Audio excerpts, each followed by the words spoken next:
ಮೈಸೂರು ಜಿಲ್ಲೆ ಕೆಆರ್ ನಗರ ಪಟ್ಟಣದಲ್ಲಿ ಹಣಕಾಸಿನ ವ್ಯವಹಾರಕ್ಕೆ ಸ್ನೇಹಿತರ ಮಧ್ಯೆ ಗಲಾಟೆಯಾಗಿ ಚಾಕುವಿನಿಂದ ಚುಚ್ಚಿ ಕೊಲೆ ಮಾಡಲು ಯತ್ನಿಸಿರುವ ಘಟನೆ ಪಟ್ಟಣದ ಕೆಎಸ್ಆರ್ಟಿಸಿ ಬಸ್ ಸ್ಟ್ಯಾಂಡ್ ಶೌಚಾಲಯದ ಬಳಿ ಶನಿವಾರ ನಡೆದಿದೆ. ಚೀರನಹಳ್ಳಿ ಗ್ರಾಮದ ಕೃಷ್ಣ ಕಿಟ್ಟಿ ಎಂಬುವ ನನ್ನ ತಮ್ಮನ ಮಗನನ್ನು ನಮ್ಮ ಗ್ರಾಮದ ಸುದೀಪ್, ಮಂಜು, ಸಿದ್ದನಕೊಪ್ಪಲು ಚಂದ್ರು ಇವರು ಕೊಲೆ ಮಾಡಲು ಚಾಕುವಿನಿಂದ ಸುದೀಪ್ ಕಿಟ್ಟಿಯ ಬೆನ್ನಿಗೆ ಹೊಟ್ಟೆಗೆ ಚುಚ್ಚಿ ಸಾಯಿಸಲು ಮುಂದಾಗಿದ್ದು, ಅಷ್ಟರಲ್ಲಿ ಸಾರ್ವಜನಿಕ ಬಂದಿದ್ದಾರೆ. ತೀರಾ ರಕ್ತಸ್ರಾವದಿಂದ ನರಳುತ್ತಿದ್ದ ಕಿಟ್ಟಿಯನ್ನು ಕೆಆರ್ ನಗರ ಸರ್ಕಾರಿ ಆಸ್ಪತ್ರೆಗೆ ಸೇರಿಸಿ ಚಿಕಿತ್ಸೆ ಕೊಡಿಸಿ ಹೆಚ್ಚಿನ ಚಿಕಿತ್ಸೆಗಾಗಿ ಮೈಸೂರು ಅಪೋಲೋ ಆಸ್ಪತ್ರೆಗೆ ಸೇರಿಸಲಾಗಿದೆ. ನನ್ನ ತಮ್ಮನ ಮಗನ ಕೊಲೆ ಮಾಡಲು ಮುಂದಾದ ಆರೋಪಿಗಳ ಮೇಲೆ ಕಾನೂನು ಕ್ರಮ ಕೈಗೊಂಡು ನ್ಯಾಯ ಕೊಡಿಸಿ ಎಂದು ಕೆಆರ್ ನಗರ ಪೊಲೀಸ್ ಠಾಣೆಗೆ ಕಿಟ್ಟಿ ಅವರ ದೊಡ್ಡಪ್ಪ ರಾಜೇಗೌಡ ದೂರು ನೀಡಿದ್ದಾರೆ.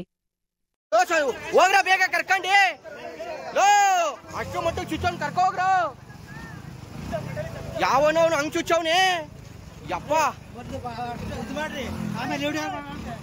ರೀ. ನಮ್ಮೇಲೆ ಬಂದ್ರೆ ಏನ್ ಮಾಡ್ತೀರಿ? ಚುಚ್ಚವನು ನಿಮ್ಗೇನ್ ಗೊತ್ತು?